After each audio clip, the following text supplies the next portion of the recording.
ಇಲ್ಲಿವರೆಗೂ ಕೂಡ ಸರ್ಕಾರ ಏನು ಮಾಡ್ತಾ ಇತ್ತು ಅಂತ ಹೇಳಿ ರಾಜ್ಯ ಸರ್ಕಾರಕ್ಕೆ ಬಿಜೆಪಿ ನಾಯಕ ಪಿ ರಾಜೀವ್ ಅವರು ಕೂಡ ಪ್ರಶ್ನೆ ಮಾಡಿದ್ದಾರೆ.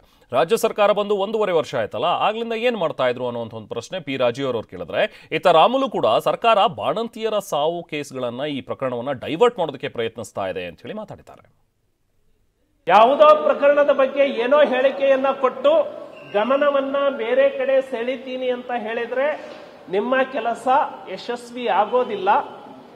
ಯಾವ ತನಿಖೆಗೂ ಕೂಡ ಭಾರತೀಯ ಜನತಾ ಪಕ್ಷ ಹೆದರೋದಿಲ್ಲ. ನೀವು ಈಗಾಗಲೇ 1.5 ವರ್ಷ ಆಯಿತು. 1.5 ವರ್ಷ ನಿದ್ದೆ ಮಾಡಿ ಈಗ ಎದ್ದು ಕುಂಭಕರ್ಣನ ನಿದ್ದೆಯಿಂದ ಎದ್ದ ಸರ್ಕಾರ ಏನೋ ಹೇಳಿದ್ರೆ ಜನ ನಿಮ್ಮನ್ನ ನಂಬಲ್ಲ. ಏನು ಲೋಕಾಯುಕ್ತ ನಿಮ್ಮ ಮುಖಕ್ಕೆ ಕ್ಯಾಕರಿಸಿ ಉಗಿದಿದೆ, ಇನ್ನು ಜನ ಚುನಾವಣೆಯಲ್ಲಿ ನಿಮ್ಮ ಮುಖಕ್ಕೆ ಕ್ಯಾಕರಿಸಿ ಉಗುಳ್ತಾರೆ.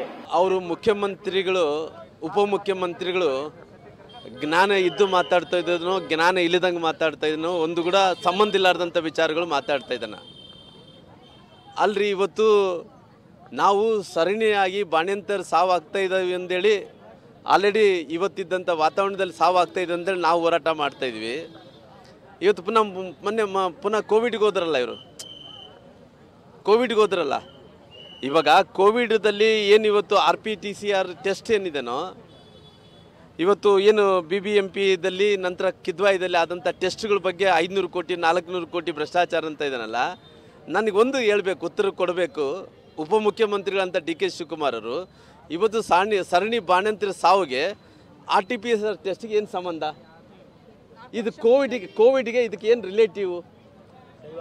ಅಲ್ಲ, ನೀನು ಏನು ಹೇಳ್ತೀರಿ ಅಂದರೆ ಈ ಥರ ಸಾವನ್ನು ಕೂಡ ಡೈವರ್ಟ್ ಮಾಡಕ್ಕೆ ಹೊಂಟಾರ ನೋಡ್ರಿ. ಇದು ಫ್ಯಾಕ್ಟಾಗಿ ಮಾತಾಡಬೇಕು. ಇವಾಗ ಇದ್ದಂಥ ಸಿಚುವೇಶನ್ ಏನು ಆಯಿತು. ಕೋವಿಡ್ದಲ್ಲೆಲ್ಲ RT-PCR ಟೆಸ್ಟ್ ಆಗಿದ್ದರೆ ತೊಂದರೆ ಇಲ್ಲ.